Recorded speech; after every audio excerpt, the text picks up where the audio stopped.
sleigh, loading on boats with the bales of cotton, getting old as still as husband say. Get yourself a brand new gal, I love it, baby, with the apple of your eye. Oh, that goes on like a shell, they often do paraben and chicken pie. Here we all went from Mississippi, here we all went while the white folks play, loading on boats with the bales of cotton, getting old as still as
such a wonderful show with the greatest of dramas and jolly comedies. Stephen Baker, the handsomest leading man, and beautiful Julie Laverne as well. Captain Annie's floating show, thrills and laughter, concert after, everybody's sure to go. Captain Annie's floating show, thrills and laughter,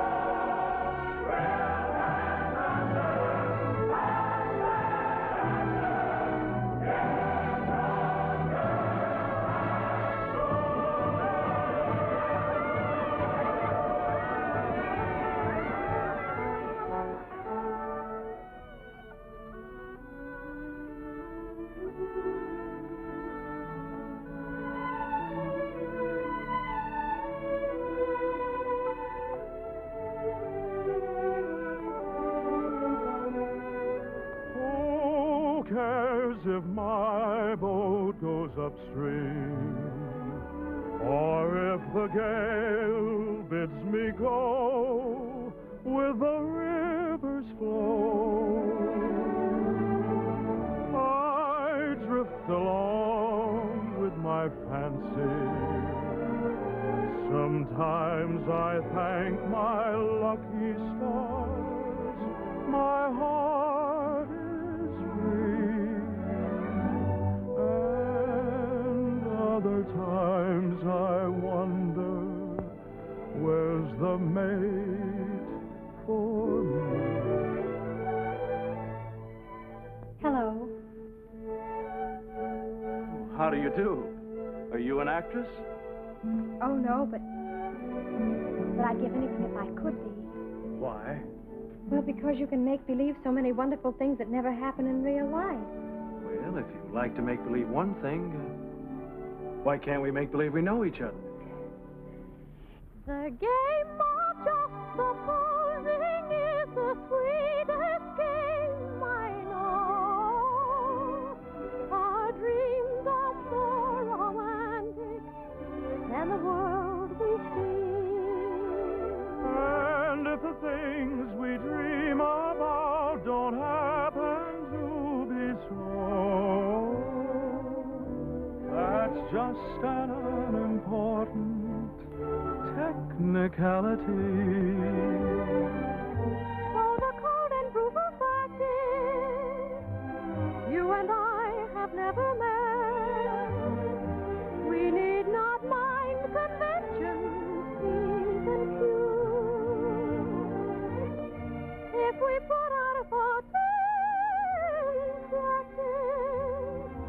we can banish all regret. Imagining most anything we choose. We could make believe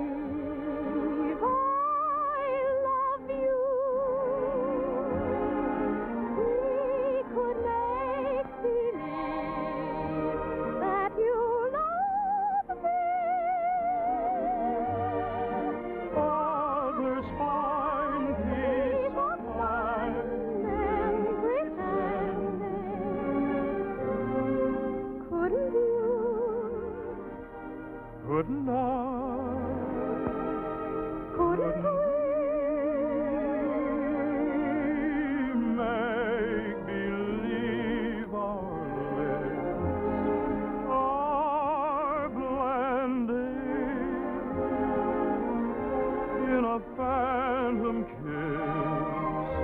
or two or three.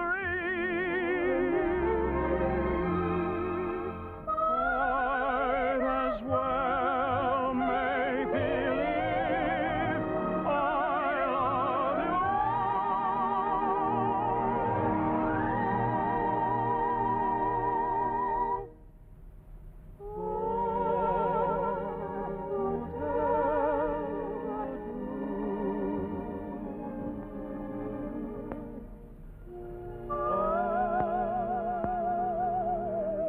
you.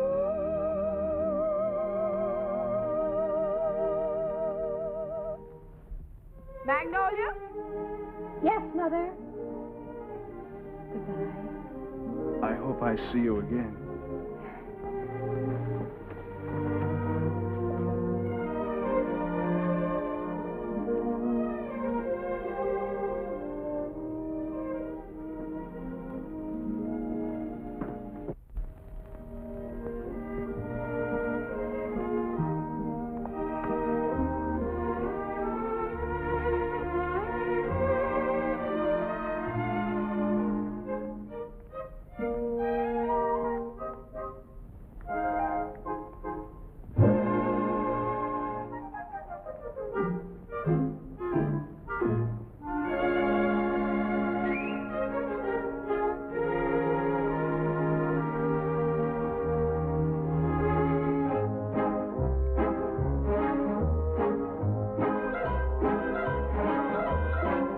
Upon the wicked stage ain't ever what a girl supposes.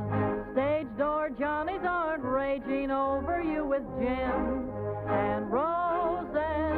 When you let a feller hold your hand, which means an extra beer or sandwich, everybody whispers ain't her life a whirl. Though you're warned against a ruining your reputation, when you played around the one-night trade around the great big nation, wild old men who give you jewels and sables only live in Aesop's fables. Life upon the wicked stage ain't nothing for a girl. So we listen to you moan and breathe. You must pardon us if we do not believe you. There is no doubt you're crazy about your awful stage. Life upon the wicked stage ain't ever what a girl supposes. Stage door Johnnies aren't raging over you with gems and roses. If some gentleman would talk with reason, I would cancel all next season. Life upon the wicked stage ain't nothing for a girl.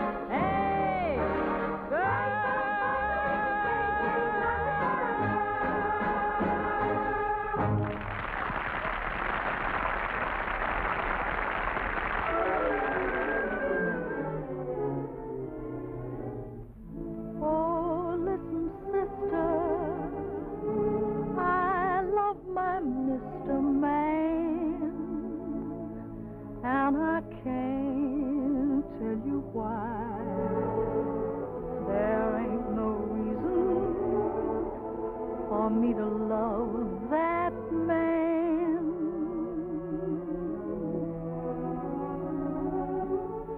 It must be something that the angels done planned.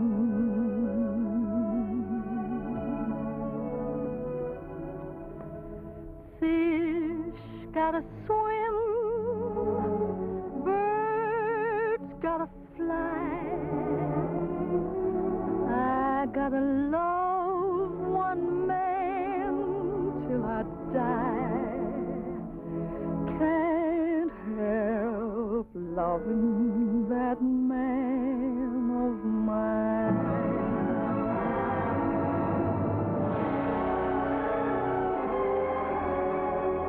Tell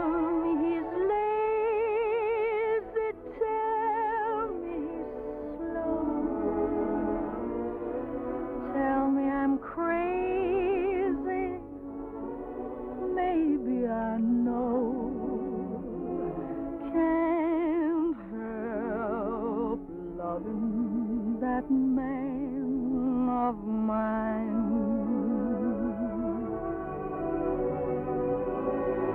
When he goes away, that's a rainy day. But when he comes back, that day is fine.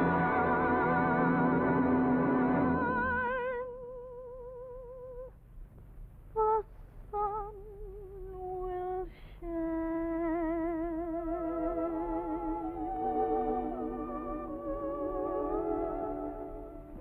He can come home as late as can be. Home without him ain't no home to me. Can't help loving that man of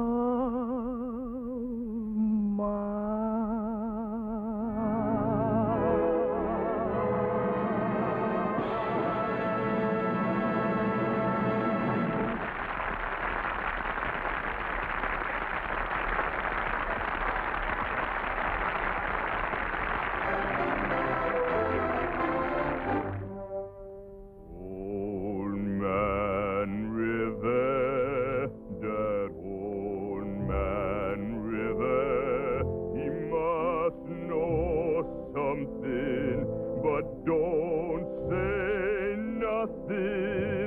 He just keeps rolling, he keeps on rolling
That was a swell show, Mr. Kern. Well, thank you, Joe. Where to? The Waldorf, Mr. Kern? What was that, Joe? That big shindig you're throwing for you. It's down at the Waldorf, ain't it, Mr. Kern? Yes. But first I'd like to stop off at the house of an old friend. Yes, sir. Just for a moment, Joe. Turn right at the next crossing. It's not very far. I'm looking for an old brownstone house. It was the home of a very great and good friend. Tonight during the show, I couldn't seem to get him off my mind. Yes, sir. And I'd like to be alone for a few minutes, Joe, before we Go down to the Waldorf and face that crowd. Oh, I get you. It's like a minute of silence, something like that, huh? Yes, Joe, something like that. Here, stop here, Joe. Here at the corner? In front of that radio shop.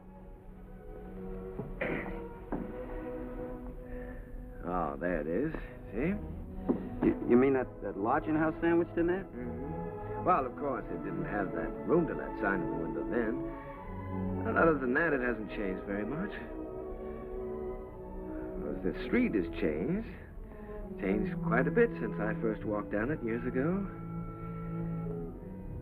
Joe, you notice this radio shop? Well, that was a bicycle shop the first time I ever saw it. I remember the day very well. It was spring, and I might have been any American kid coming down that street. I had a song under my arm, my hopes were high, and the world was wonderful. I was ambitious, and I was eager, but I needed a little help. I'd been told that the best man to give it to me was a man by the name of Hessler, James Hessler.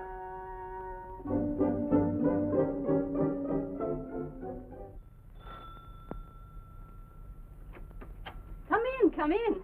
You're an hour late already. I suppose you realize that. You can start on the upstairs bedroom immediately. Mrs. Muller, Daddy wants some more roast beef. I'll be there in a second, Mr. Hessler, and see that you get to their nest, young man. He's not the moth killer. I'm a songwriter. A songwriter. I see. You entered under false pretenses. Well, it won't do you any good, young man. Mr. Hessler isn't seeing songwriters anymore. He's going in for better things. Maybe he should have some roast beef. He's very hungry. Shh. Don't mention roast beef in front of a songwriter. Look, I can hear his neck. No, so it is. You feel like you're going to fall down and faint, don't you? Dear. Well, you can come in for a while. Can't have people fainting in the house, not even songwriters. Thank you. Come in, come in.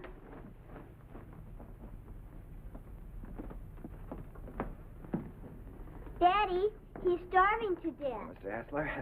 Mr. Max? Yes, I know. Mr. Max Dreyfus of the Harms Company sent you. Written a little tune. He thinks it has possibilities if it's properly arranged. I'm to help you arrange it. Look how skinny his neck is, Daddy. Why, he said that, He told you that I was the greatest arranger in America, and I should give you a few lessons. Well, my friend, he's right. There's only one catch. I've given up arranging. I'm through dressing up silly little tunes for girl shows and beer halls. I'm going to write some real music for a change. Oh, here, Mrs. Set it down here. The trouble with you songwriters is all you ever think about is making money. Here, sit down, have some roast beef. Oh, well, no, thank you. Go ahead, sit down. No, you never think of doing anything big, anything worthwhile, like Brahms or Puccini. No, don't sit down there, please. It's Mrs. Hessler's place, Rester, so we always keep it set for. Oh, I'm sorry. Yeah, sit down here. No, all you fellas want to do is write sugary little tunes and make a lot of money. Did you ever hear Beethoven's Eroica? Or Mozart's Jupiter? Didn't they do something to you? Great heavens, doesn't genius touch you fellas at all? Daddy's a genius. Yes, Daddy's a genius. No, my friend, in 3 weeks I'm going to England where I can work and have some peace and quiet. No mushy little melodies to be fancied up for public consumption. I'm going to write a symphony. Daddy's going to write an opera just for me. Here, go ahead, eat up. Maybe it'll give you some gumption. Well, I'm terribly sorry, Mr. Hessler. I had a big lunch with Mr. Dreyfus just before I left. It was roast beef, too. Yeah, well, Oh, what's the matter? Just because you're not hungry, you don't have to go, do you? Have some brandy with me. Help me celebrate my liberation from mediocrity. Mrs., get a couple of liqueur glasses, will you? Sally, will you show the gentleman into the parlor? I'm going upstairs and see if I can find that bottle of Napoleon. Have you a song in there? Mm-hmm. I'm taking piano lessons. Daddy wants me to be an opera singer when I grow up. Why don't you write an opera? Well, Sally, I'm afraid I only write the silly little tunes. You know, the ones your father doesn't like. Let me see if I can play your song. Do you mind? Oh, I wish you would. It's very easy. Here.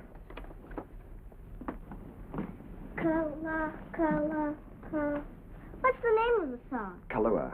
That's a funny name. Sounds like candy, like gumdrops. Well, it's the name of a very romantic beach in Hawaii, Sally. No, that's B. B natural. Here, let me show you.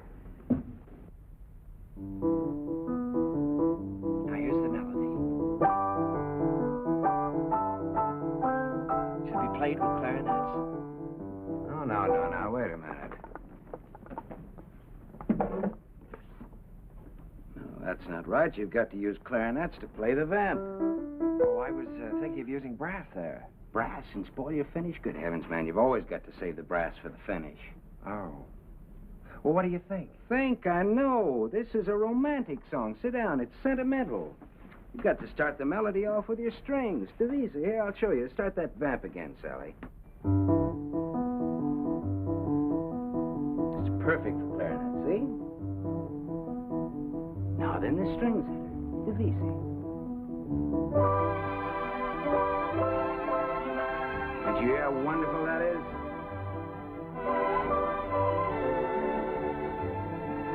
Now then add trombones, muted trombones.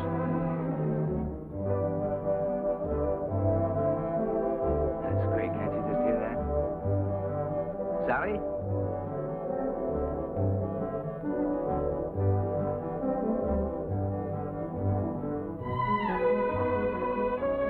No, wait a minute. We ought to add flutes there. Light, easy.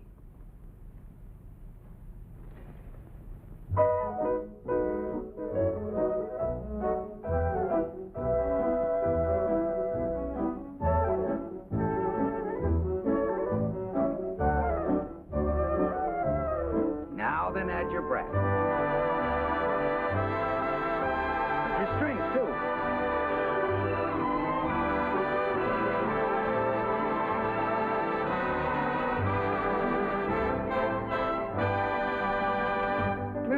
See? Not easy? It's a good song, too. It's very good. Is that yours? Yes. Mm-hmm. That's all right. What's your name again? Kern. Jerome Kern. Well, I'm glad to meet you, Kern. Make yourself at home. And I did. My life became a pattern of notes and clefs, tempos and modulations. We worked hour after hour, day after day. It was the beginning of a friendship. It was the beginning of a lot of things. And now, not only did I have a best friend, I had a best girl, Sally. And what a girl. Oh, those were never to be forgotten days, and I hated to think of them ending. But at last the time came when Jim had to leave for England. Oh, here, Jim, let me help you. Oh, it's those symphonies of yours. They're as heavy and bulky as lead. Nice, they're not tinny like some tunes I've heard. Oh, Sally, honey, come here. All right, here we go. Fortissimo. Dum-da-da-dum-da-dum. Bum. Got it. Oh, you carry a lot of weight, Sally. It was easy. Come along, Sally. At least we're not going to miss the boat. Goodbye, Mr. Kern. Goodbye, Mrs. Goodbye, Sally. Bon voyage. What does that mean? Happy journey. Bye, Uncle Jerry. Be a good boy. This will be the end of it, boys. Don't forget to pack my song, Daddy. No, I'm good. She means Kahlua. All that is her song, Jim.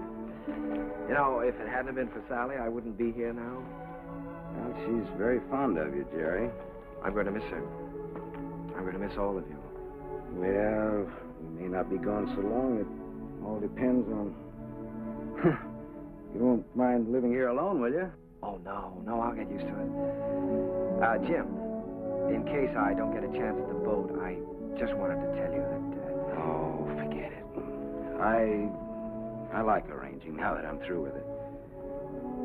Glad to have been some help. No, it's more than that. It's been your kindness and your home here. Look, Jerry, I just want you to write some good music, some real music. That's all the thanks I want. Don't waste your time fussing with those wheezy little tunes. Think big. Try to be somebody. I will, Jim. I'll try to be as big as I can. Yeah, good. That's fine. Well, we better be on our way. Oh, good heavens, Sally's song. know, I'm so tickled that she remembered that. Remembered? It's your song, Jerry. She couldn't forget.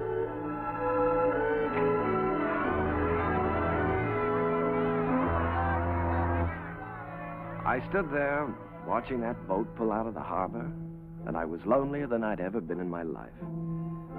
I walked through the days that followed, from office to office, theater to theater, always getting the same discouraging answer. The big hits were all English or European, and the local talent just didn't seem to have a chance. Broadway was closed to an American. From 23rd Street to Times Square, they were all playing Follow the Leader. And the leader was Charles Frohman. A moment. He's with Keller. Cecil Keller, the English composer. Mr. Frohman's not interested in American songs at the moment. He's leaving for England in a few weeks. Good day. How do you do? My name is Kern, Jerome Kern. Oh, yes. How do you do, sir? I see you have the deeds with you. Mr. Frohman's very anxious to see them. Deeds? You're the man from the real estate office, aren't you? No, I'm a songwriter. These are some of my songs. Your name isn't Kernan? No, Kern, Jerome Kern. I'm sorry. Mr. Frohman hasn't a minute to waste. I'm afraid I must say good day. Well, now, maybe if he'd listened to one of my songs, I have one that could be made very English. Good day, sir. Goodbye, Mr. Frohman. Goodbye, Mr. Keller. I'll see you in London soon. I'll call you when I get there. Thank you. I'll be waiting for your call.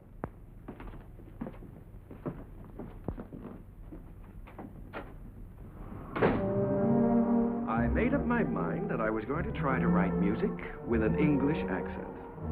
So I sailed for London. I wish I could say with flags flying and my courage high. But the sea and I and the boat didn't get along too well together.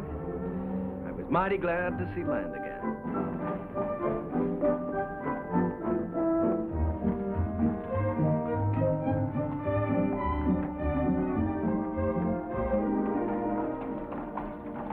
Excuse me, could you tell me where Mr. Hessler lives? Hessler? We have a Wesley and we have a Smith. No, Hessler. Mr. Jim Hessler. Uncle Jerry! Sally. Oh, honey, it's so good to see you. We didn't know you were coming. Well, I didn't know I was myself. Daddy will be so glad to see you. Come on, we live right over there. All right. Sally, you're getting prettier every day. I remember music teacher. Yes. Well, the tables are turned.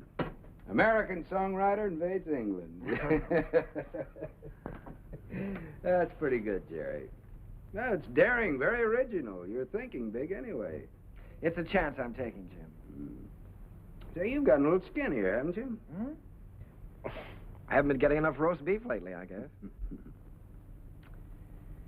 Jerry, I look at you sitting there, and it's just hard for me to believe you haven't been here all the time. Thanks, Jim. It's sort of like being home again. How was the symphony coming along? All right?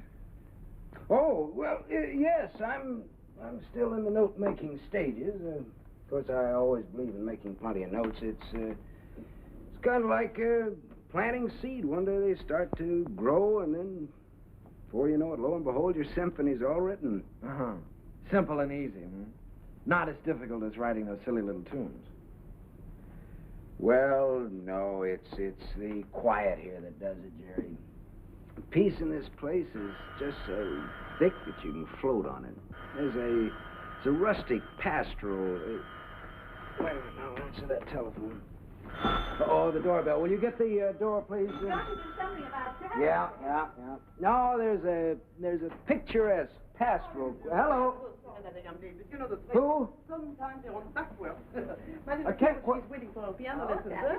Oh, Mr. Edwards. Yeah, put him on. Come, Sally, it's time to... Hello, George. When, my little buddy? Fine. I don't want to. Tomorrow? Be glad to. I'm not going to have a lesson. For dinner, good. Hester, you behave yourself. All right, I'll be there. Bye-bye. George Edwards. The producer? Yes, he wants me to come up and sit in on a rehearsal of a new show. I don't want to take that piano lesson. Uncle Jerry's here. You've got to talk to your daughter. I can't do a thing with her anymore. Well... This is Uncle Jerry's first day here, and I shouldn't be made to take lessons. Should I? Should I, Uncle Jerry? Well, I think you should have one day off, maybe, That's the end of her. There was some hope for her until her Uncle Jerry arrived. Now she's spoiled for good and all. Come, we get ourselves a cup of tea. You know, Sally, I'm inclined to agree with you. I think Uncle Jerry's arrival does call for a celebration. Now, what'll it be? London or the fair? Oh, the fair, Daddy. Please, the fair. All right. The fair it is.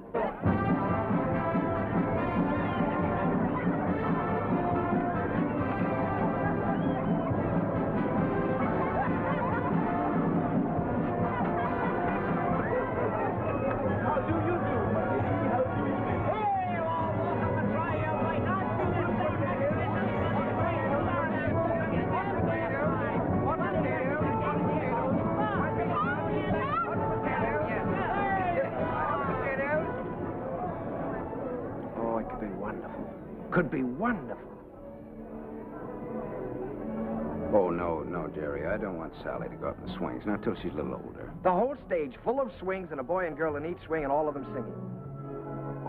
Oh, you mean for a production number? Yeah. That's not a bad idea. They could swing from the stage right out over the audience and back again. Make a good production number.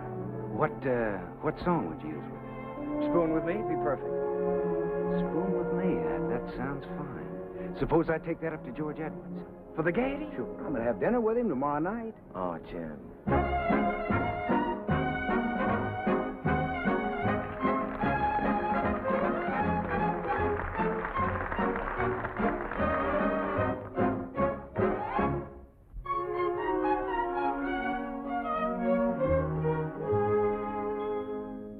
I don't know why I am so very shy. I always was demure. I never knew what silly lovers do. No flirting I'd endure. In all my life I never kissed a man. I never winked my eye. But now at last I'm going to break the ice. So how'd you like to try? How'd you like to spoon with me? I like. How'd you like to spoon with me? Well, rather. Sit beneath an oak tree, large and shady. Call me little Tootsie, Woodsy, baby. How'd you like to hug and squeeze? Indeed, I would. Dangle me upon your knee. If I could. How'd you like to be my lovely rosy? How'd you like to spoon with me? What a daisy.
Pardon me for intruding.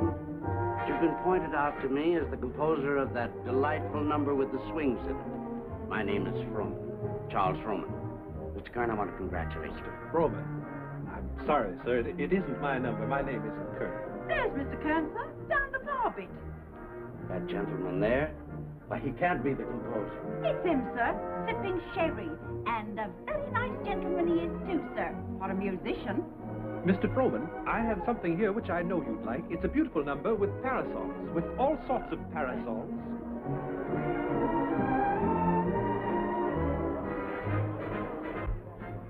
Kern? Oh, Mr. Frohman, how do you do? I'm very glad to know you. Mr. Kern, I want to tell you I think your swing number is delightful. It has such beautiful English charm to it, really delightful. Oh, by Jove, Mr. Frohman, that's rather nice of you. It's a pleasure to know you, Mr. Kern. You know, you fellas over here have a style all your own. As English as the scent of the May blossoms. Would you join me in a glass of sherry? Righto. Miss.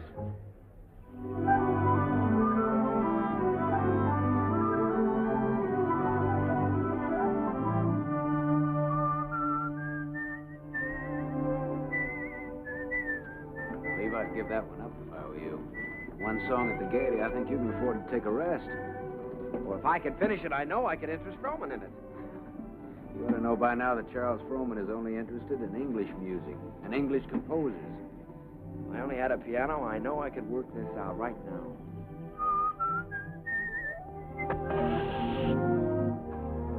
Flat. Well, it looks like you do have a little work to do. That town we passed wasn't very far back, was it? No, not very. Well, let me take your bike, and I'll go back and see if I can borrow a repair kit. No, I think I'd better go. I can talk with the natives better than you can. Well, let me do it. I can use my accent on them. That's just what I was afraid of. No, you wait here and whistle yourself a little tune till I come back. Make sure you can find this place again. I'll find it.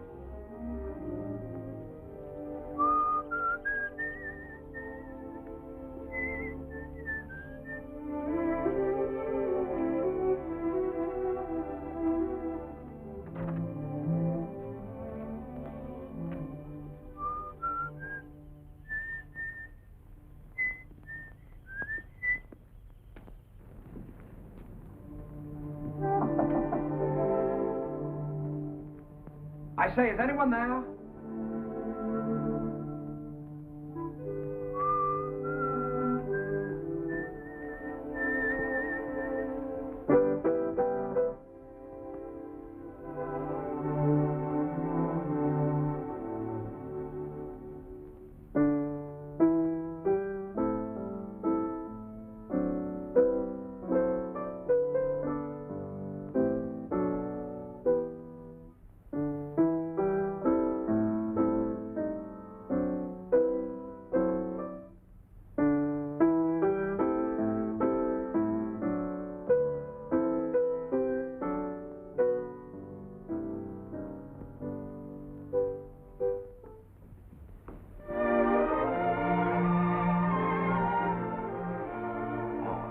How do you do? Did Mr. Timkins send you?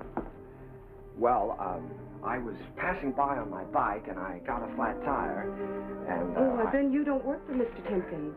No, I happened to notice your piano through the window, so I thought I'd come in and try out a little tune. I see. For a minute, I thought you were the piano tuner. No.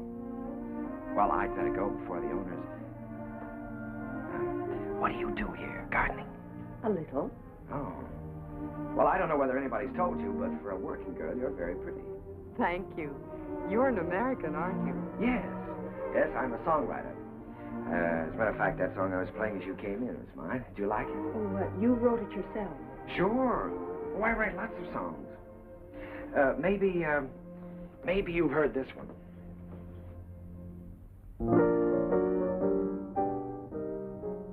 Why, that's from the Gaieties. Everybody's singing it. Uh-huh. Now, this is the one I was working on.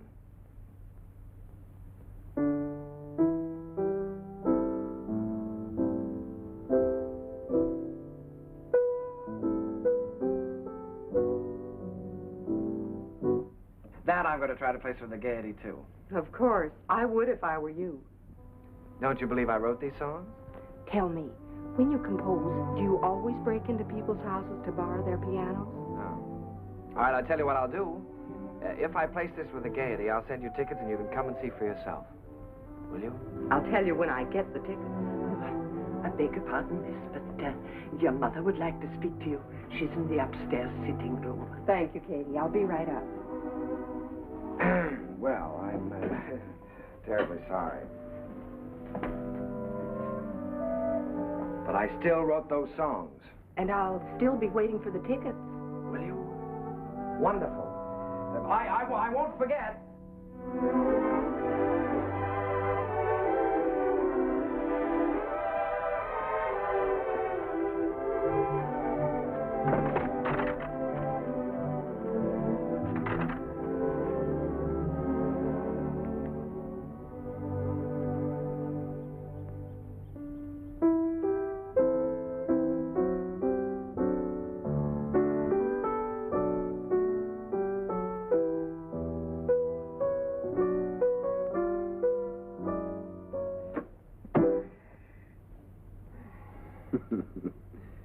And you were the lad who wasn't going to fall in love with anybody for a long, long time. Well, this girl is different. Sure, I know. Well, now, don't joke about it. It's serious. Don't you believe me? Yes, of course I believe you. She really is different. I know. Her hair is like spun gold shining in the sunlight. Well, I don't know about her hair. She had a kerchief on, but her eyes were like pools in the starlight. I see. Even with her working clothes on, she's the prettiest girl I've ever seen. I'm sure of it. Seriously, Jim, don't you believe me? Yes, Jerry, I believe you. It's spring, isn't it? And tomorrow morning, I think I'm going to give you a great big dose of sulfur and molasses. Good night.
Noticed.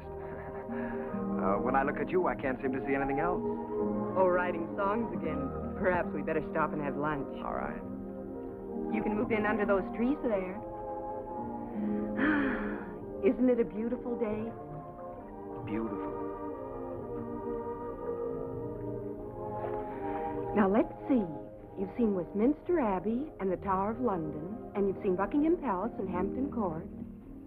Maybe there's something I can tell you about this place. Eva, let's drop the history course for a while. Do you mind? Not that it isn't interesting, but, well, there are a few things I'd like to know about you, too. Well, all right. What would you like to know about me? Oh, just the ordinary things. Things you like and things you don't like. Where you went to school, who was your first beau, and what you want out of life. That's a tall order. Where shall I start? The things you like. Oh, I guess I like what everyone likes. I like books and picnics and dancing and music. What about musicians? Oh, certainly musicians. And what do you want out of life? Oh, I guess again what everyone wants. Happiness. Have you ever given any thought to getting married? Why, of course, doesn't everyone? Are you set on any particular type of man? I have been at different times. When I was 16, I desperately wanted to marry the star cricket player at rugby. And now? Now?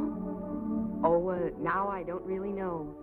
Except that he must have a sense of humor, and he must be kind, and he must be intelligent and good company. And of course, he must love me very much.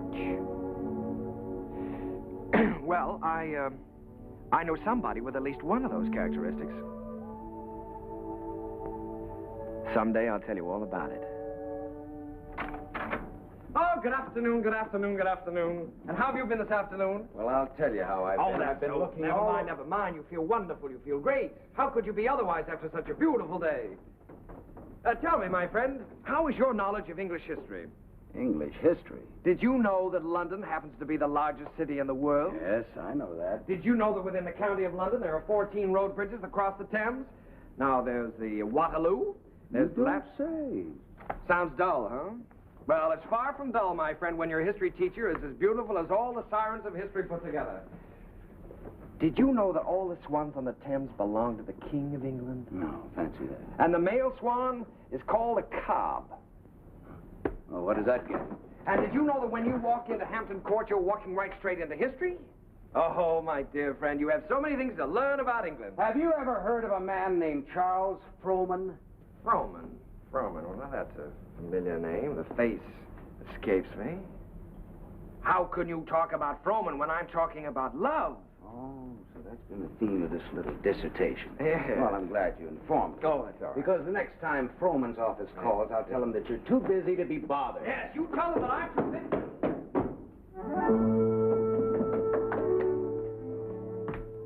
Did you say the next time Frohman's office calls?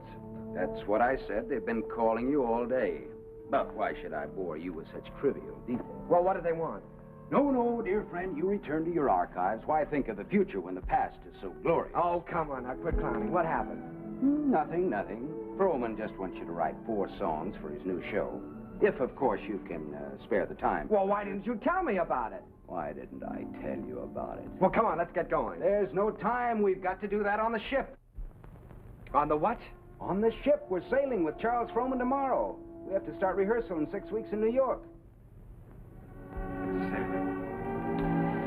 Oh, Jim, Oh,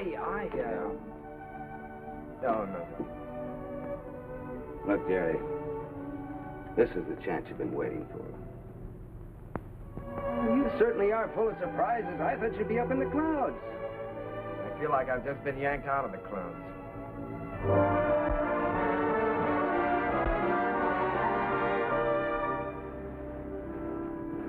Jerry, aren't you coming down for lunch? Oh, no, Jim, I'm not very hungry. Now, look, you've got to snap out of this. It isn't the end of the world, it's the beginning. Here you are on your way back home with a Charles Frohman contract in your pocket. Why, you ought to feel wonderful. I know it. That's what I keep telling myself. You go back to England. If I just could have seen her once more. Jerry, it was all we could do to catch the boat. You couldn't help that. You talked to her on the phone. On the phone? What can you say on the phone? Hello, nice seeing you. Take care of yourself. Oh, Jim, there were so many things that I wanted to say to her. Now, look, Jerry, you've got to think about your career. Things are just starting for you. Yeah? You can say that over and over again, and you know what happens? What? Nothing. Jim, you know, for the first time in my life, I'm lonely.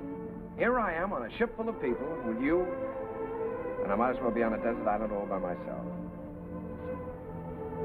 Did you ever feel this way? Yes, once. What did you do about it? I married the girl. Oh, hello, Mr. Frohman. Hello there. Been looking for you two. You weren't down to breakfast? No, the first day out is always rough on me. Good Englishman should have his sea legs by now. Come and have lunch with me. Mr. Frohman, there's something I must tell you. I'm not an Englishman. Mr. Kern, there's something I must tell you. I never thought that you were. At least not after the first 15 minutes. Matter of fact, I'm very proud to be able to present a new American composer to Broadway. Thank you, Mr. Frohman. I have a lot of faith in you, Jerry. Just received a wireless from Julia Sanderson. She's accepted the part of the girl from Utah. Wonderful. Now I've got to have a great song for her. If it's a love song, he's got one.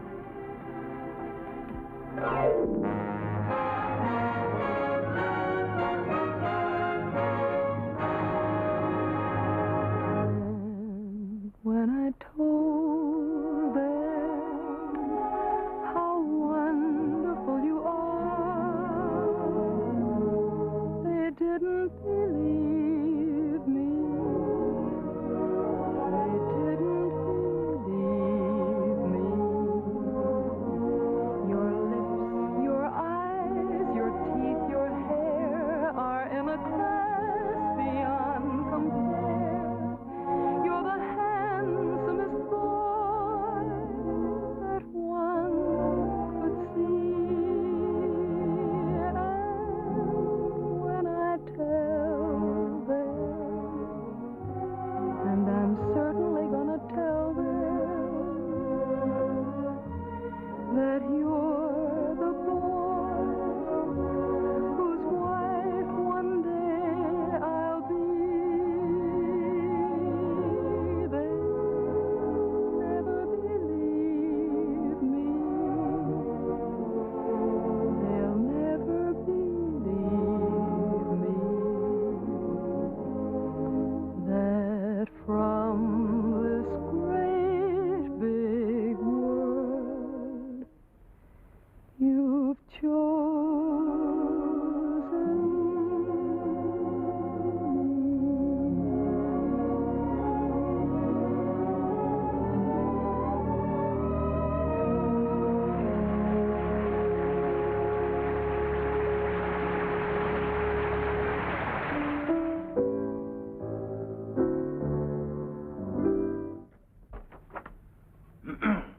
Here. I've got the Clouds number worked out pretty well now, huh? I never realized that writing a complete score was such a job before. Well, one good all-night session like this does wonders. We could use another week. We weren't 3 weeks late already. Oh, I hope he likes it, Tim. Frohman, he'd be crazy about it. He hasn't gone out and bought himself another show while he's been waiting. Good morning. Sally, what are you doing up? I'm going to have my breakfast. Right.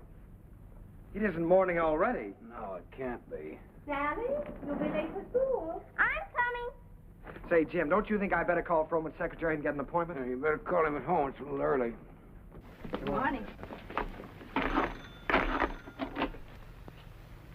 Bryant 2446, please. Do you think it's in good enough condition for him to hear? Oh, yeah, sure. It's in good shape for a first draft. Hello, this is Kern, Jerry Kern. Mr. Frohman was expecting me to call today about an appointment. He's leaving for England. Well, but he promised that he was going to listen to my show, Oh Boy, for his next production. Sales today. Oh, all right, thanks. Well, that's it. He's going over to buy himself another English show. Well, he can't. No? No, he can't. We worked like dogs on this score, Jim. And I had all my plans made, too. After he bought it, I was going to jump the next boat for England. I'd forgotten about that young lady. Wait a minute. I've got an idea. My passport is still good. Why don't I take the same boat he's taking today? Wonderful. Get him on board ship and he can't get away from you. That's right. Then I can sell him the show. Wonderful. Then I can go and see Eva. Sure, you can get married.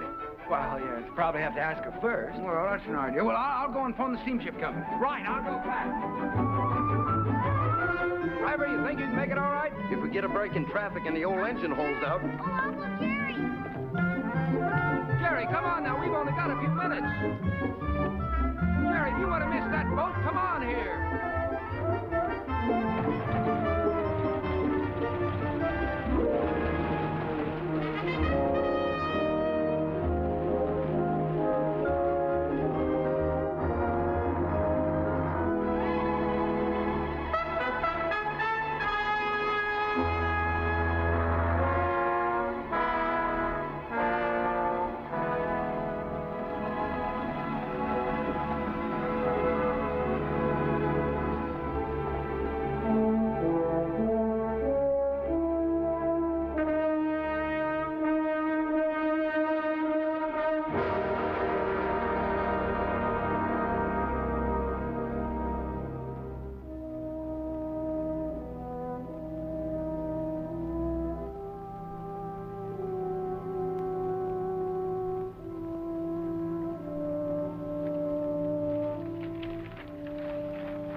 Charles Frohman. It's like watching an era crumble in front of you. The theater's gonna miss him. Yeah? You were very lucky to miss that boat, Jerry. Seen Max around? Oh, hello, Jim. Victor? No, I think he went over to Comstock and Elliott's. What a terrible tragedy. Yes, that's unbelievable. Jerry and I were just talking Jerry, you know Victor Herbert, don't you? This is Jerry Kern, Victor. How do you do, Jerry? It's a great honor to meet you, Mr. Herbert. Charlie Frohman spoke of you quite often.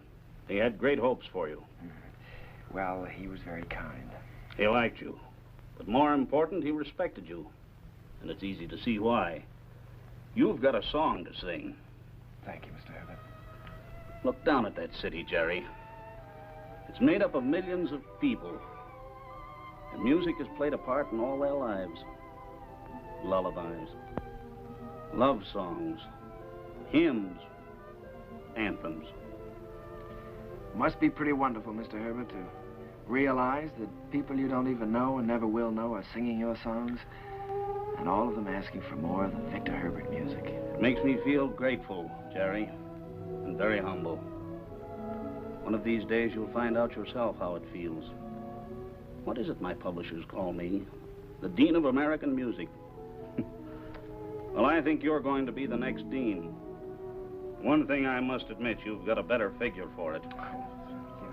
Keep writing, boy. Don't let anything stop you. Good night. Good night, Mr. Herbert. Night, Victor. Good night, Jim. Good evening, Mr. Herbert. It's a deal, gentlemen. Congratulations. Comstock and Elliott are going to produce Oh Boy. Max just sent me over with the check. What's the matter? Aren't you fellas happy? Yeah, thanks. Turn out those lights again, will you, Ed?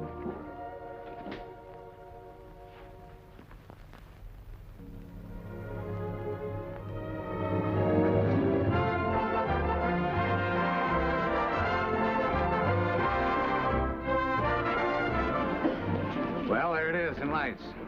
How does it feel? Well, it feels pretty good. If I could just get rid of some of these butterflies in my stomach. How do you feel? Well, I've got a little butterfly trouble myself. I suppose you think we're standing in front of the theater on 39th and Broadway. No, what do you take me for? This isn't 39th and Broadway. This is the top of the world. Pretty nice world, isn't it? Yeah, it's great. It's wonderful what a difference seeing your name in lights can make, isn't it? Come on, we better go in or we'll miss the show.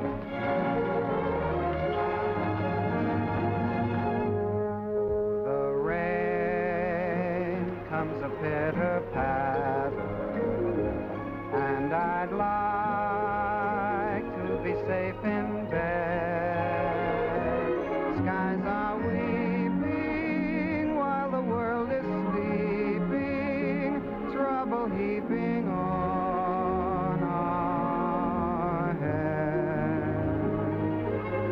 It is vain to remain and chatter, and to wait for a clearer sky. Helter-skelter, I must fly for shelter till the clouds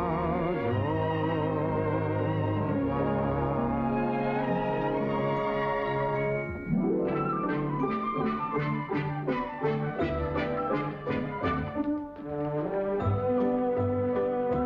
by.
keeping on our heads.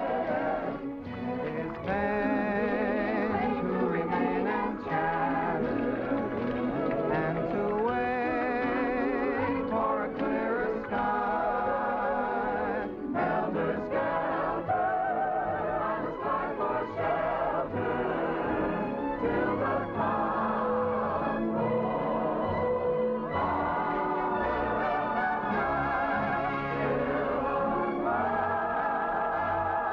Till the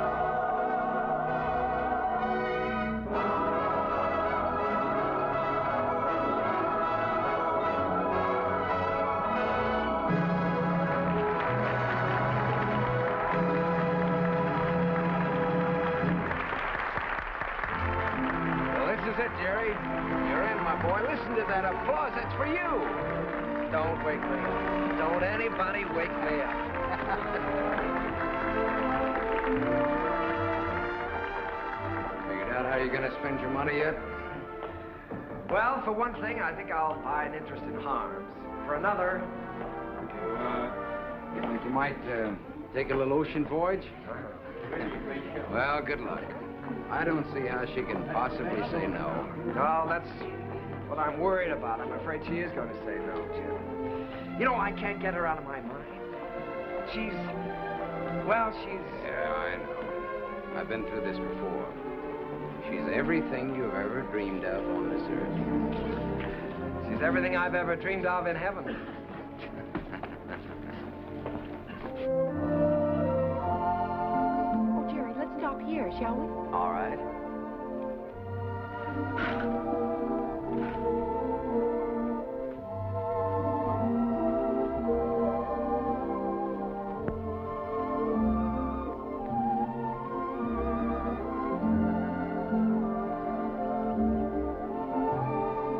Jerry, Hmm?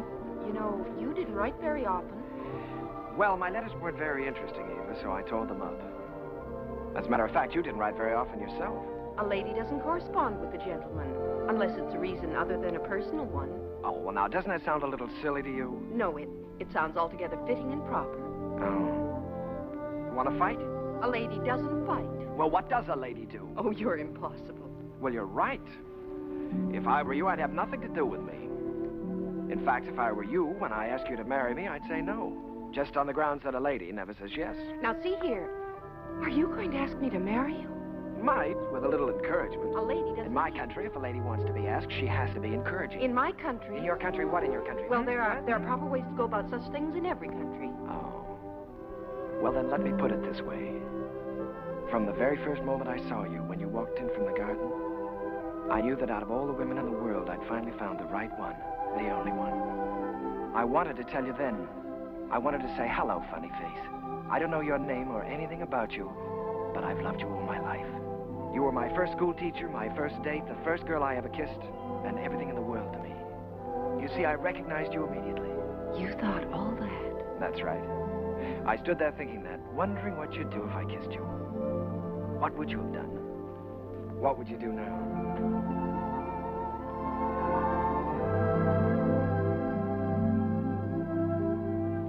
Will you marry me, Eva? Thank you so much. I'd love to.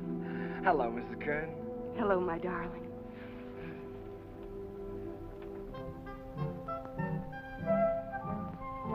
They're here, Daddy. They're coming up the steps. Welcome home.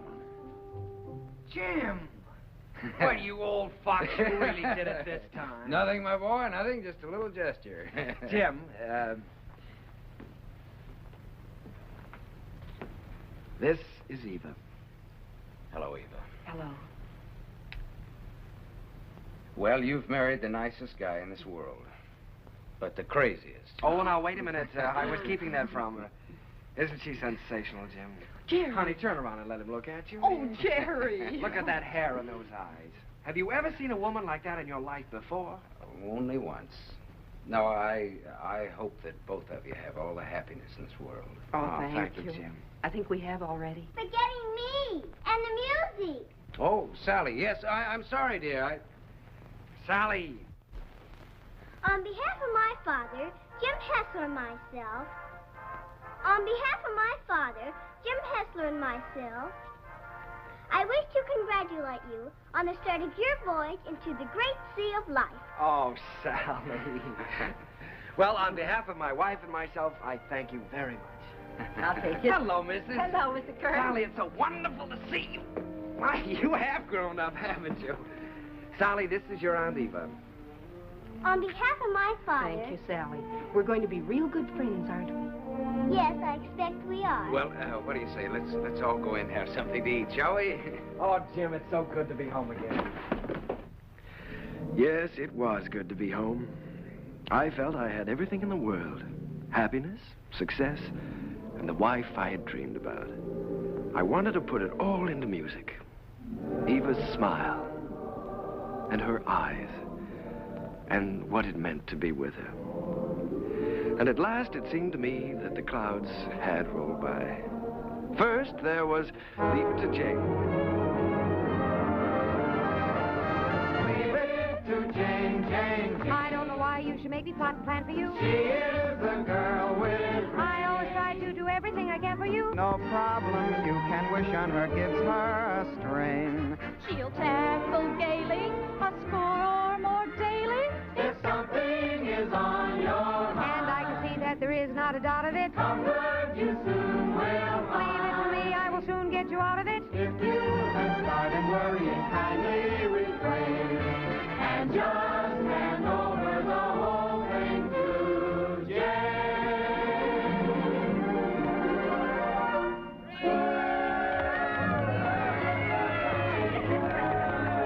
Well, Jane, why don't you tell us how you do it? Yeah, come on, Jane, tell us. Oh, but it's really very simple. I just study up on the famous women of history. You mean like Lucretia Borgia? Well, no, not exactly. Listen. In days of old, beside the Nile, a famous queen there dwelt. Her clothes were few, but full of style, her figure slim and svelte. On every man that wandered by, she pulled the Theta Bara eye. And everyone observed with awe that her work was swift, but never raw. I'd be like Cleopatra if I could have my way. Each man she met, she wed and kissed, and she dozens on her waiting list. I wish that I had lived there beside the pyramid. For a girl today don't get the scope that Cleopatra did.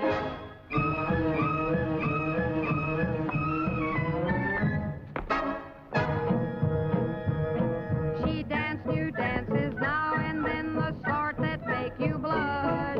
Each time she did them, scores of men got injured in the rush. They'd stand there gaping in a line and watch her agitate her spine. It simply used to knock them flat when she went like this and then like that. That dancing Cleopatra was always on the spot. She gave those poor Egyptian ginks something else to watch besides the Sphinx. Mark Antony admitted that what first made him skid was the wibbly wobbly wibbly dance that Cleopatra did.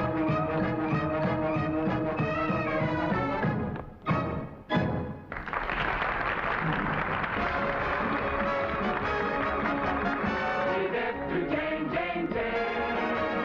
She is the girl with brains. No problem you can wish her, give her a string. You'll tackle gaily a score or more daily if something is on your mind. Comfort you soon will find. If you have started worrying, kindly refrain.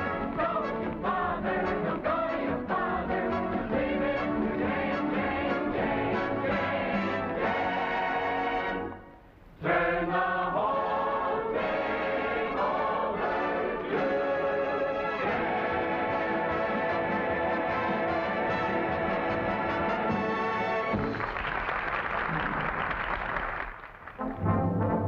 Once again, Broadway belonged to the Americans. George M. Cohan, Irving Berlin, George Gershwin, Vincent Youm, Buddy DeSilva. I was working in mighty great company. And in one of my own shows, Sally, I was fortunate enough to have the reigning queen of the era, the wistful, lovely, unforgettable Marilyn Miller.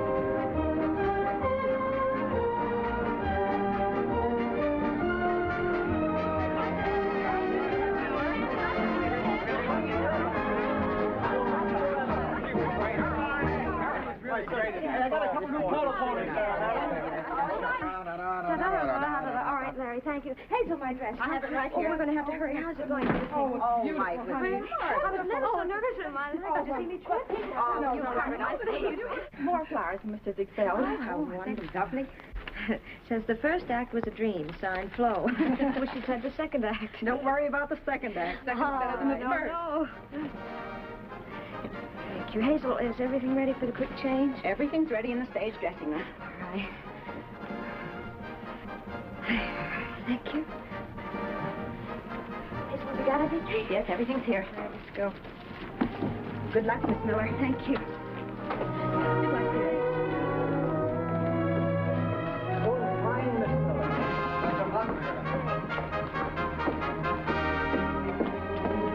Keep it up, Marilyn. Keep your fingers crossed, Johnny. You bet. Oh, here you are, Miss Miller. Everything is ready. Here you are, Miss Miller. I got it nice and warm for you. Put it right here. You got everything else?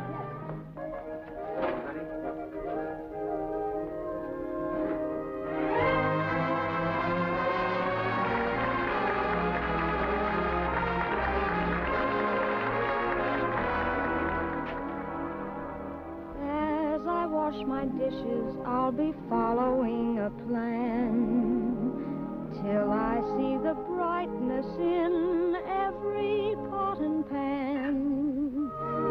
I am sure this point of view will ease the daily grind, so I'll keep repeating in my mind.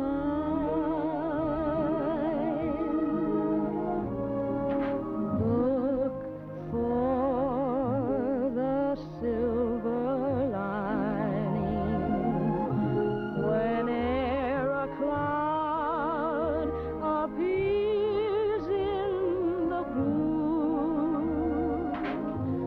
Remember, somewhere the sun is shining, and so the right thing to do is make it shine for you. A heart full of joy and gladness will always banish sadness and strife.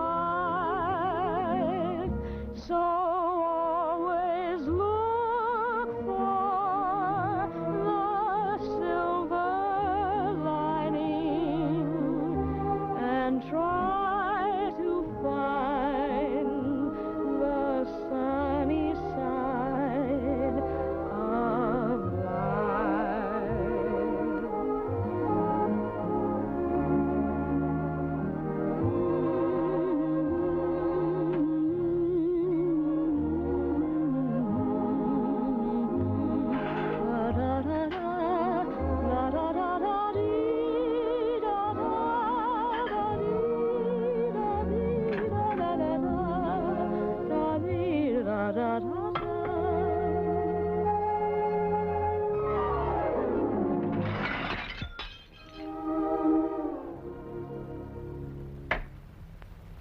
So always look for the silver lining and try to find the sunny side of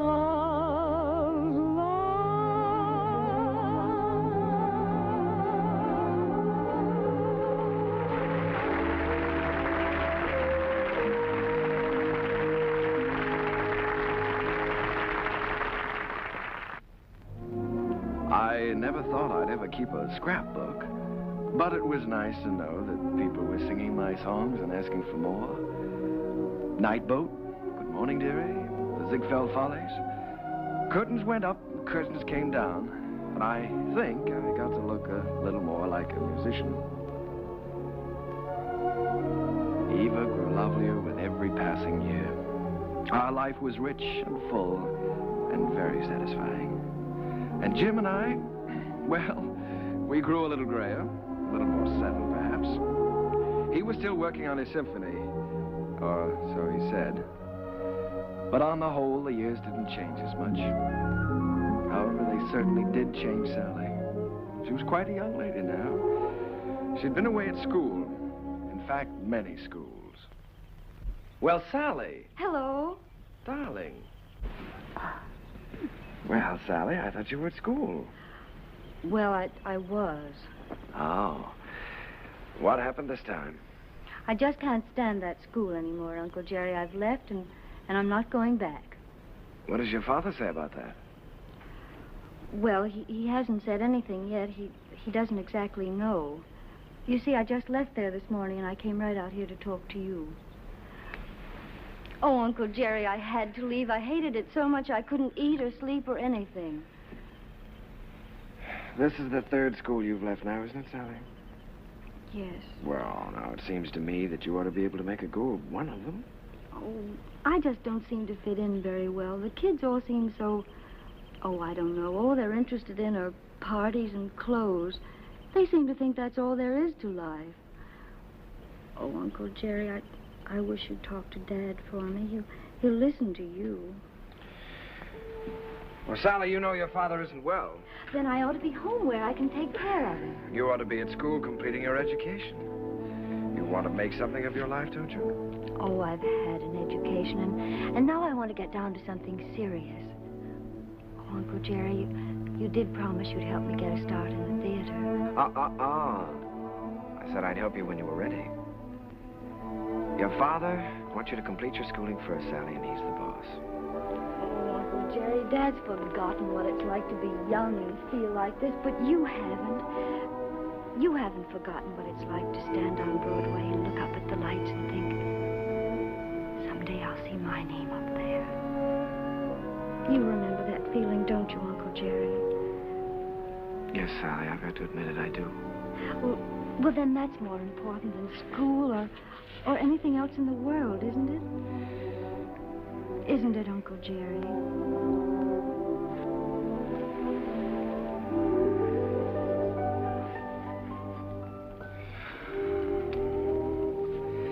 It's the third time, Jerry. Yes, I know. Maybe we shouldn't have made her go back before. After all, if she hates it so much. Oh, Jerry, you can't keep on running away from things all your life. It's time Sally found that out. Well, you can't live another person's life for them either, Jim. It isn't fair. Sally's grown up now, and I think she ought to be allowed to do what she wants to do. I want her to finish her education and get a chance to finish mine. I always said that any kid of mine was going to get the right start in life. Well, what's right for one person isn't always right for another, Jim, you know that. Jerry, the trouble with that girl is she's just plain stage-struck. She comes by that honestly enough, doesn't she? Remember how we used to pound the sidewalks and knock on doors? Nobody could stop us. Goodness only knows enough people tried to. Remember how thrilled we were when we finally realized we were in? So what right have you or I to interfere with Sally? Yeah. Well, what are we going to do, Jerry? I'd give her a part in Sunny. So cast. Part of Gwen hasn't been cast yet? Gwen, well, it's only one line. Gwen is going to have a song. The doctor's here, Mr. Hessler. Oh, fine, Miss. Doctor, I'll be with you upstairs in just a minute. Good evening, Mr. Kern. Hello, Doctor. You know, when you get to be my age, you start collecting pills. Well, Jerry, I hope that works out all right.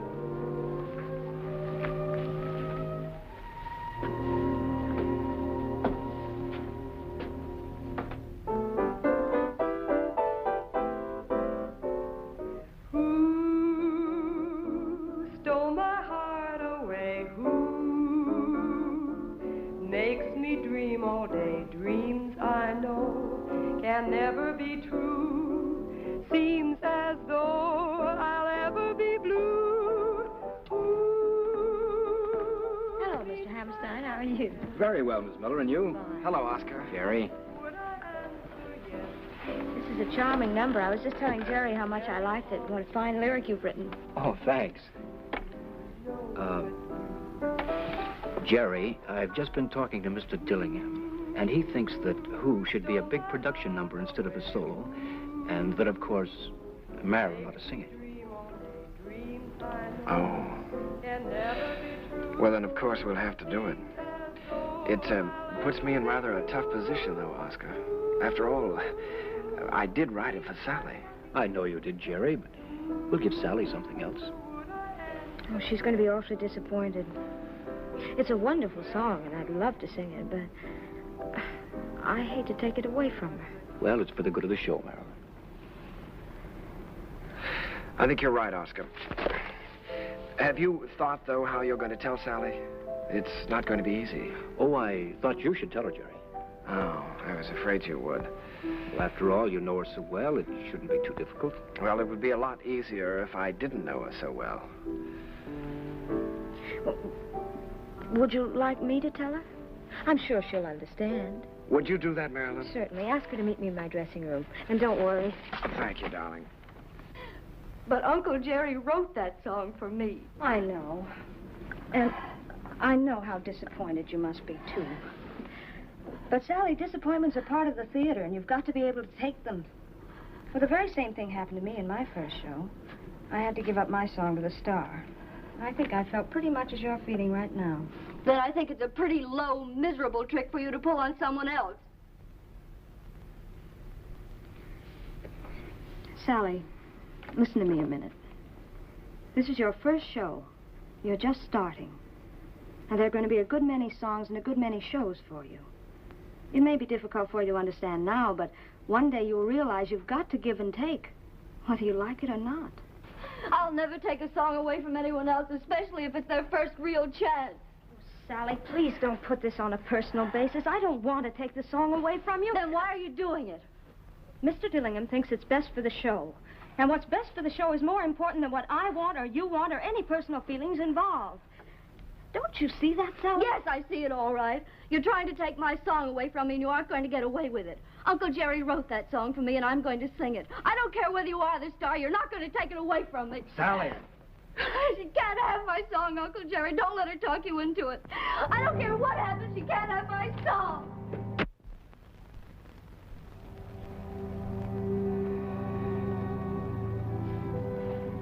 I'm sorry, Jerry.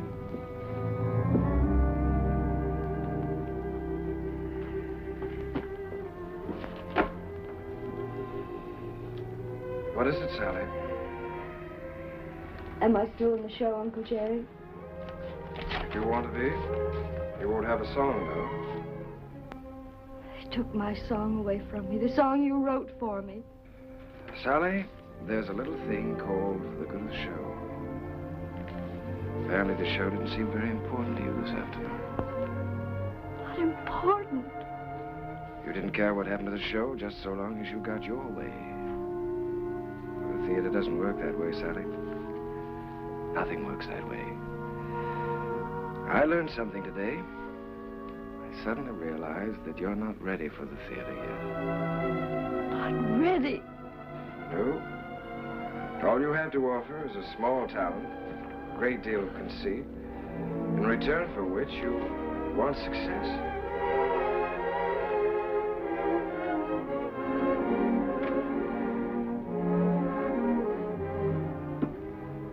Sally, I've known you and loved you ever since you were a little girl. I couldn't love you anymore if you were my own child. But I must say this to you. You're not going to get anywhere in this life by using people. And until you realize that, you're not going to have the respect of anyone. Sally, I'm ashamed of you.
Yes, Miss Mullen. You sent for the doctor? Is Sally there? Oh. Well, you be sure he stays in bed, Miss Mullen. I'll be right over.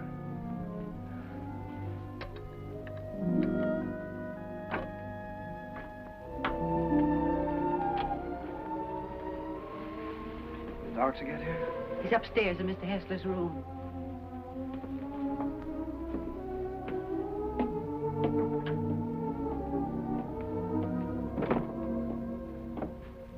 It's his heart. I wouldn't stay very long. Mr. Hessler could use a little rest.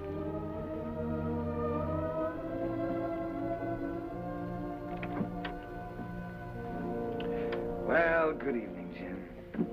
Oh, Jerry. We missed you at the theater tonight. How are you? Sally's gone, Jerry. Yes, I know. Mrs. Muller told me. She didn't come down for dinner, so went up to her room.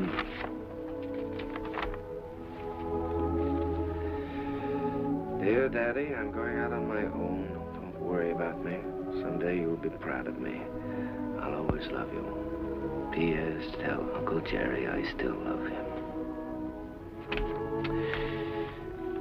It's all my fault, Jim. I shouldn't have suggested that she'd be in the show. No, Jerry. Sally is Sally. It's time both of us faced that. Yes, I know, but I think I heard her. Well, she's got spunk, all right. Jerry, she's young. She's way too young to be out on her own. Well, now, look, Jim, don't you worry about this. I'll bring her back. I wish you'd do that. I promise you I'll try my utmost. Yeah, just as soon as you can. Good night, Jim. Why don't you get back into bed and get some rest? Yeah. I left no stone unturned trying to find Sally. Personal ads, private detectives. But the answer was always the same. No one had seen her. It was a futile hunt. I tried to keep Jim's hopes alive, but I think he knew. And then, one night... Please don't mention that I telephoned.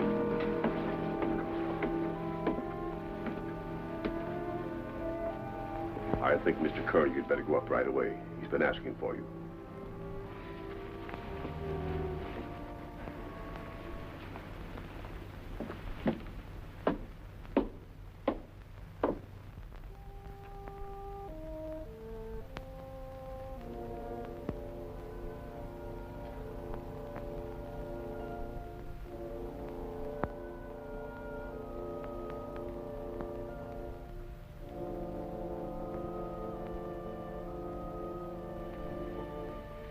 Jim.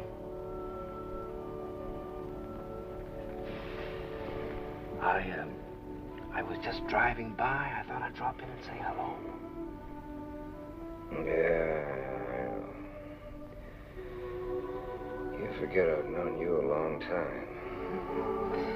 Feeling better, aren't you? Yeah, I'm fine. That's good. All you need now is a little rest. Kind of quiet around here now. Yes, it is, but things will be popping again just as soon as Sally comes back. Have you heard from her, Jerry? No, not directly. But I've got a couple of very good leads. I've got a hunch it won't be very long now. Then I'm going to see to one thing, Mr. Hessler. You're going to finish that symphony. I've kept you from that too long now. Oh, I forgot about that symphony. Forgot about it years ago. Well, what about your notes? I never made any notes. I was just posing as usual. You know, I used to go around hollering about being a genius. You are a genius, Jim. And you, queasy little tunes. You were writing the real music. The folk music of America. Thanks, Jerry, for letting me kind of stick around. No, wait a minute. Let's get something straight, Jim. I didn't let you hang around. If it hadn't been for you and your faith in me, I would have quit half a dozen times, you know that. And if we're going to start handing out bouquets, I just want you to know that I don't know where to begin to thank you.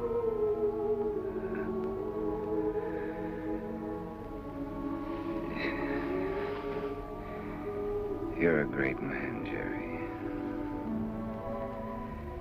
It's been a privilege getting in on that music. It's been a lot of fun.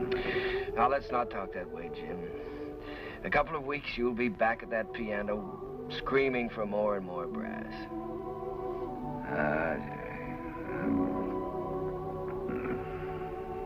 This looks like the time for strings. Jerry, if I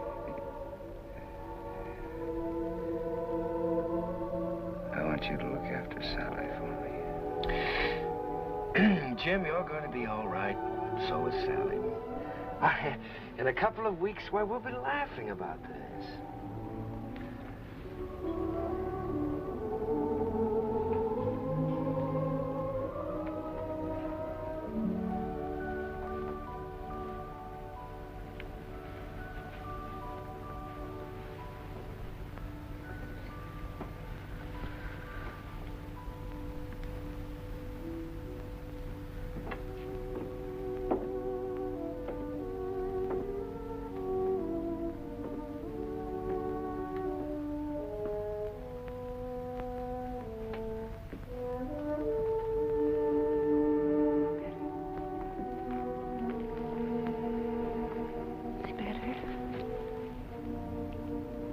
If I made some coffee.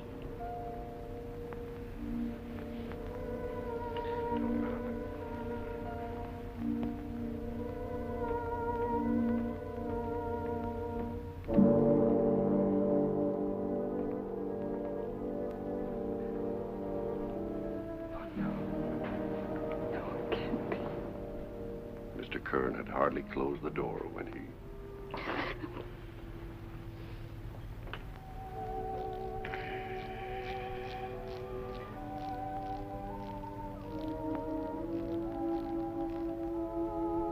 I was completely lost, completely helpless. Jim was gone, and I had failed him, was still failing him. I'd lost a world with Jim's passing, and everywhere I walked with ghosts, reliving lost hours, pacing a world of memories. I couldn't even think in terms of music. I began to feel that I might never write again.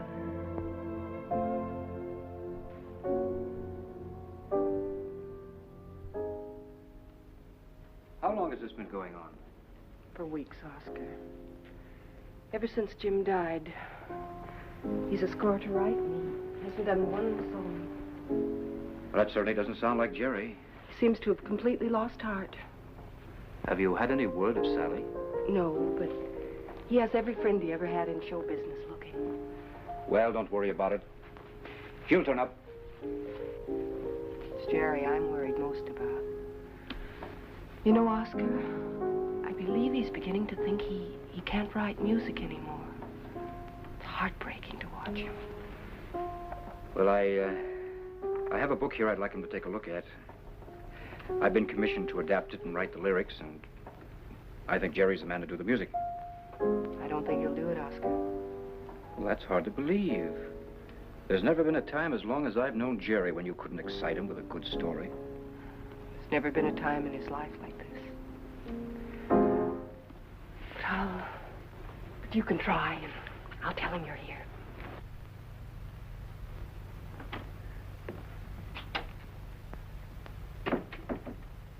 Hello. How's it going, dear? Oh, fine, darling, fine. I was just tinkering a little bit with the melody, but it's going to be all right. Of course it is. Aye, it is raining, isn't it? Jerry, Oscar Hammerstein's here. Oscar? Oh, darling, why didn't you tell me? Oscar, come in. Oh, Jerry. My goodness, it's good to see you. Won't you sit down? Sit down. Thanks, Jerry. Well, what's new? I'll tell you what brought me out here, Jerry. I came across a novel that I think's going to make a great show. Now, if you'll do the music, I'd like to do the book. Oscar, I'd love to. I really would, but, I have so many commitments right now that I don't think it wouldn't be fair to you or anyone concerned. Suppose I leave the book with you and you glance through it when you have time. Oh, it's no use, Oscar. Well, I'll leave it anyhow.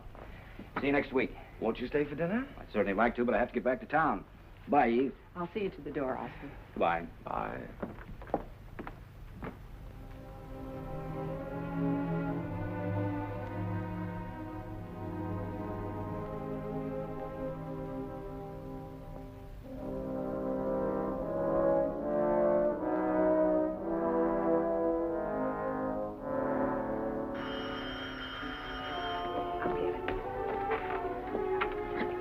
Hello? This is Mrs. Kern. Oh, just a moment, Mr. Kelly. Jerry, it's Arthur Kelly. He's got news of Sally. Hello, Arthur. Yeah.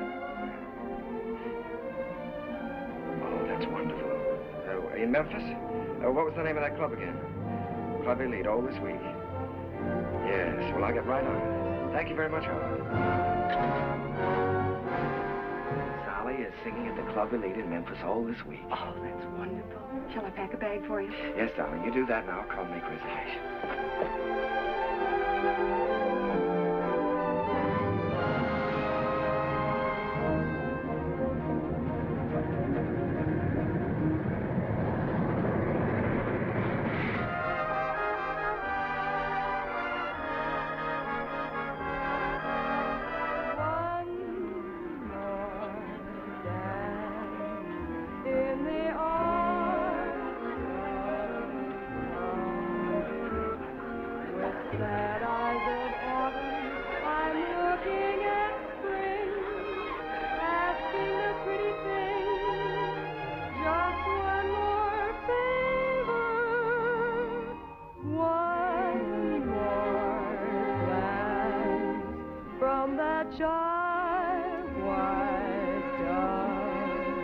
One more night, if you will. One more flight, one more thrill. One more dance, if you will, with me.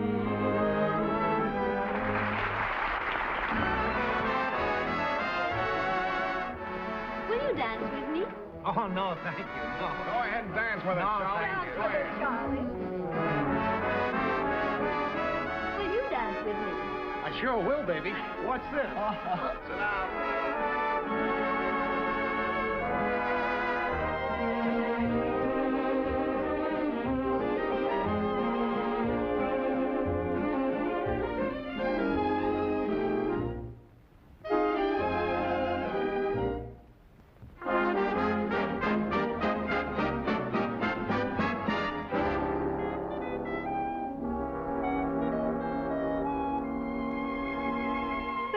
What you're losing by constantly refusing to dance with me. You'd be the idol of France with me, and yet you stand there and shake your foolish head dramatically while I wait here so ecstatically.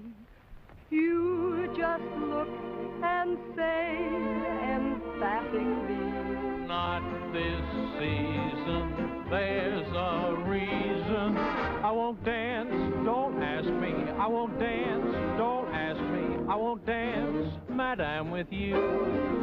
My heart won't let my feet do things they should do. You know what? You're lovely. So what? I'm lovely. But oh, what you do to me. I'm like an ocean wave that's bumped on the shore. I feel so absolutely stumped on the floor.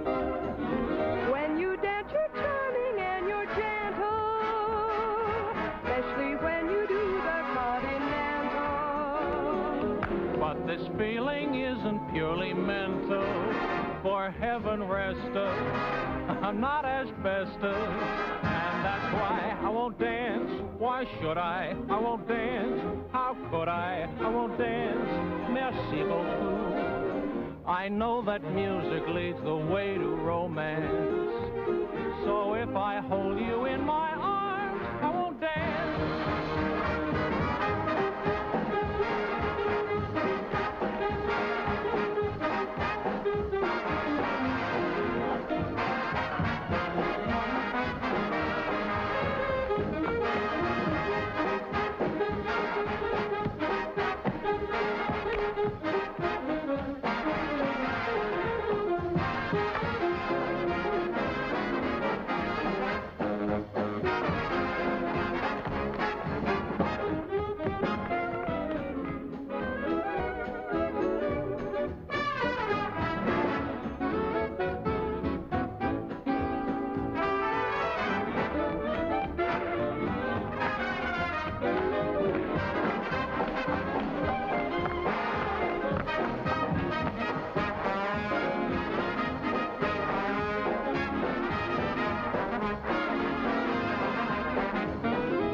Come in. Sally. Uncle Jerry. Oh, Uncle Jerry, I'm so glad to see you. What are you doing here? Well, I was out front watching the show. Did you see what we did to your number? Yes. I bet you like the show, Mick. Not at all. As a matter of fact, I liked it. I wish that some of the people who think my music is highbrow could have seen it. Oh, I'm so excited, I don't know what to do. You look wonderful, Uncle Jerry. More handsome than ever. How's Aunt Eva? Oh, she's fine. But of course she misses you. Oh, I miss her, too. I miss you both. Is she with you? You haven't told me yet what you're doing here. No, your Aunt Eva's in New York. And I'm here because somebody told me I could find you here. I've been looking for you for a long time now, Sally. Oh, Uncle Jerry, you shouldn't have bothered. I'm all right. Oh, I'm sure you are, but I promised your father I'd look after you. Sally, I want you to come back to New York with me. I can't, Uncle Jerry. I'd like to, but I can't. When I heard about my father, I never realized he was so ill, Uncle Jerry. You know I never would have left him. I know that, Sally. When I heard about him, it was as though someone had forced me to look into the mirror for the first time. I loved him very much, and I knew I'd broken his heart. I was spoiled and selfish, and I knew that I could never have any respect for myself again unless I did what I said I was going to do. So you see, I can't go back right now. I'm making my own way now, and I'm pretty good at it, too. Well, Sally, I just don't like the idea of you being here and all alone. This is just a stepping stone from where I've been to where I hope I'm going. I'm making $50 a week now because management thinks I'm worth $50. If I'm worth more, I'll get more. And if not, I'll have to find it out for myself. And Uncle Jerry, I'm not using anyone. 5 minutes, Miss Hessler. Thank you, Jimmy. You understand, don't you, Uncle Jerry? Well, Sally, you know, darling, I'd give anything in the world if you'd let me help you. But I must say that I've never been quite so proud of anyone in my life as I am of you at this moment.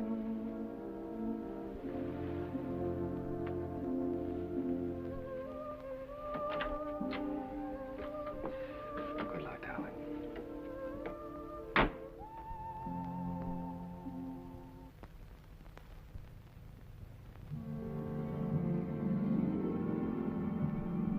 Gradually, I felt the old heartache misting away, and I was at peace. The promise I had made Jim had been fulfilled. Sally was going to be all right. I walked along the river that night, with the river wind in my face and the taste of it on my lips. And I stood there, listening. A sudden excitement thrilling through me, listening to the song of a river that makes its way right through the heart of America. And the voice of that river was the laughter, and the tears, and the joys, and the sorrows, and the hopes of all America's people.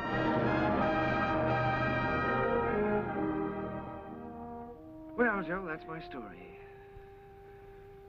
It's too bad Mr. Hessler couldn't have been there tonight, Mr. Kern. Oh, he was there, Joe. He'll always be a part of any music I ever write. Whatever happened to Miss Sally? Well, I don't know exactly. She's on her own now. Maybe I'm just getting tired of something, but ever since Jim's been gone, I feel like everything is sort of ending for me. Maybe my music is ending too, Joe. Ending? After that show tonight? Hey, I gotta get you back to the Waldorf. You got some vows to take. No, sir, Mr. Kern. Your music ain't ending for you. In my opinion, it's just the beginning.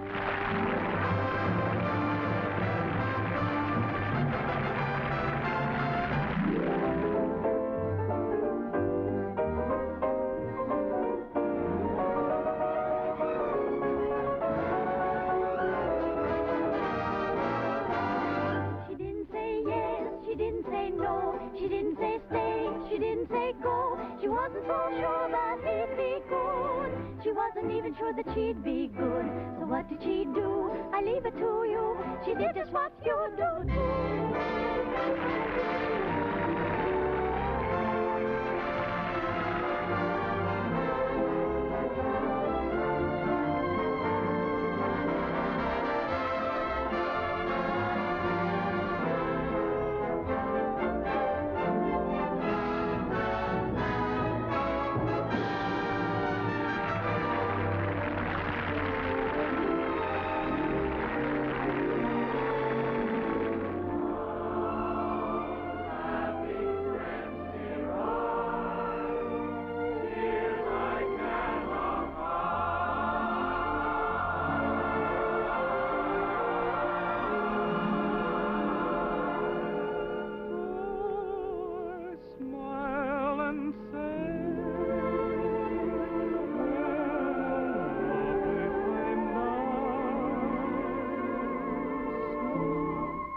Dodged the same old taxi cabs that I had dodged for years. The chorus of their squeaky horns was music to my ears.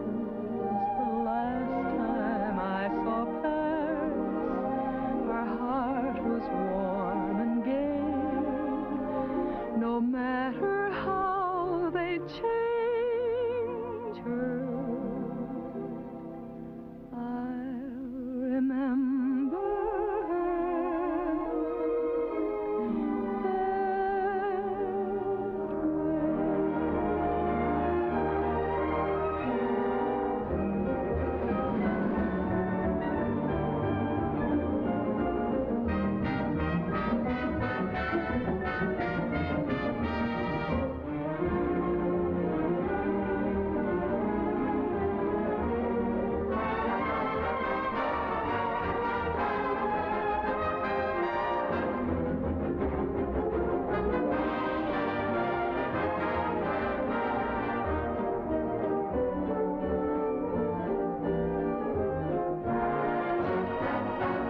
Do sit down, Mr. Kern. Oh, you sure we won't be in the way? Oh, certainly not. Not at all.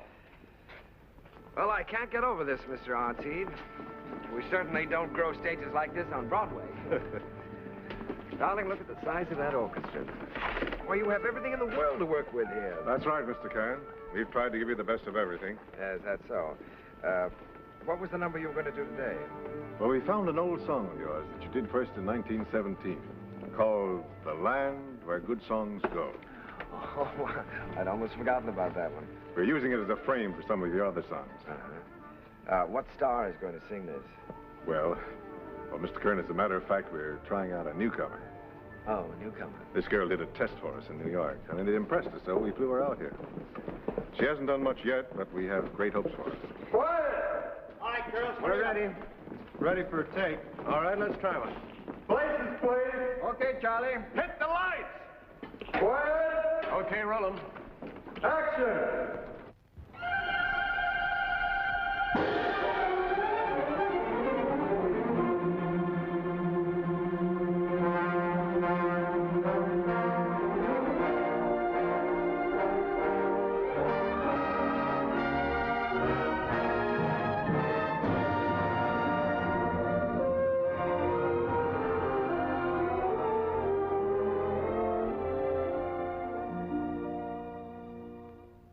It's a land of flowers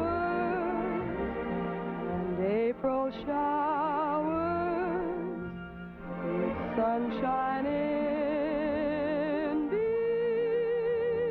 between, with roses glowing and rivers flowing, mid rushes growing.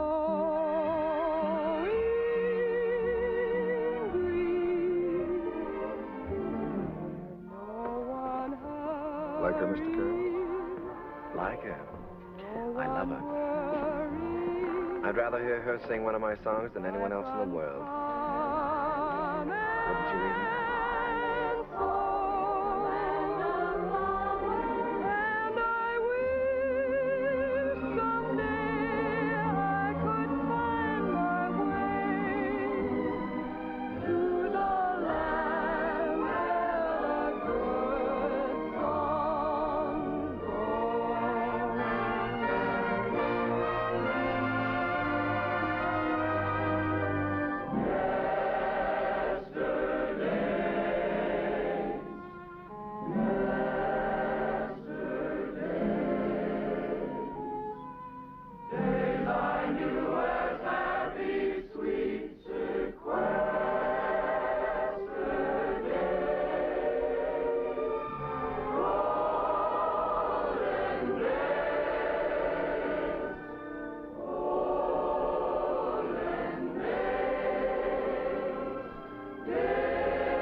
the promised kiss of springtime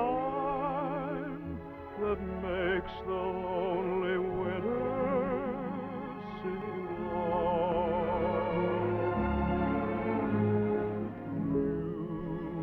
You are the breathless hush of evening that trembles on the brink of a lovely song. You are the angel glow that lights a star, the dearest things I know are what you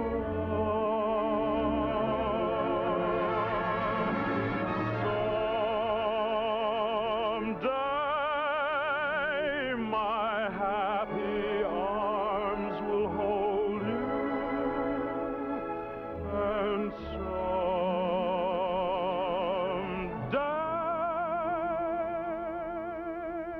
I'll know that moment divine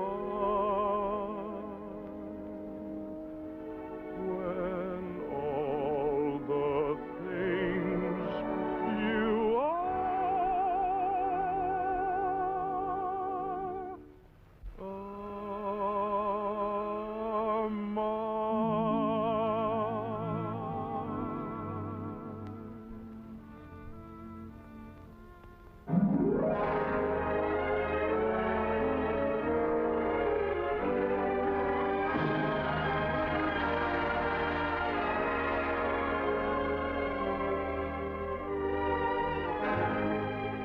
Why was I born?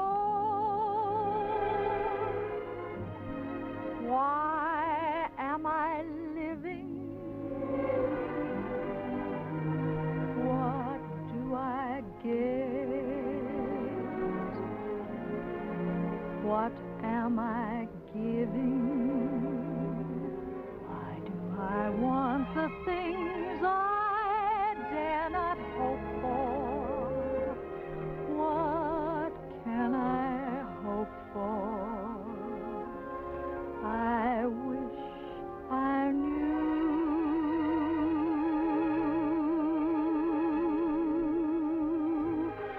Why do I try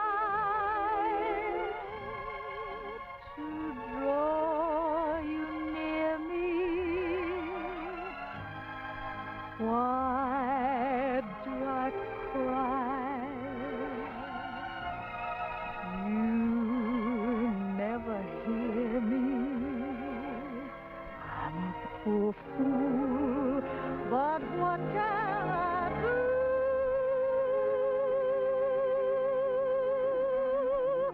Why was I born to love you?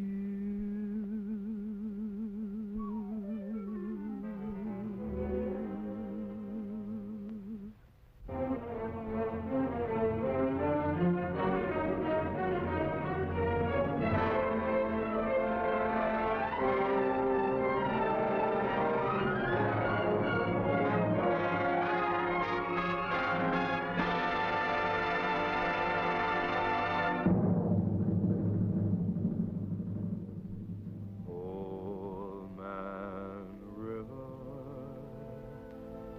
that old man River,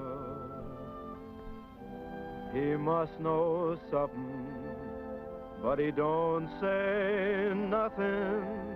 He just keeps rolling.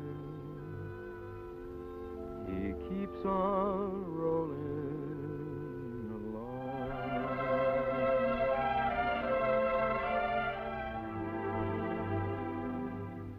He don't plant taters, and he don't plant cotton, and them what plants 'em is soon forgotten.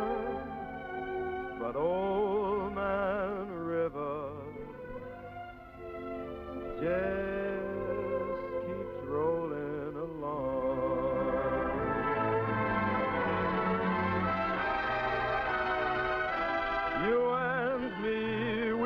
sweat and strain, but he's all aching and racked with pain. Tote that bar, lift that bell, you get a little drunk, and you land in jail.